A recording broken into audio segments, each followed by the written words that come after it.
Here we have Blizzard, one of the 4 boys born to the General and our whiz-bang on July 15th.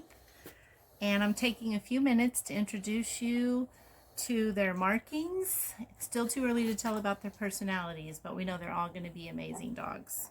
So here's his adorable face. Hi, Blizzard. And his front paws and the white on those. We've already trimmed their nails once. We will be doing that again tomorrow.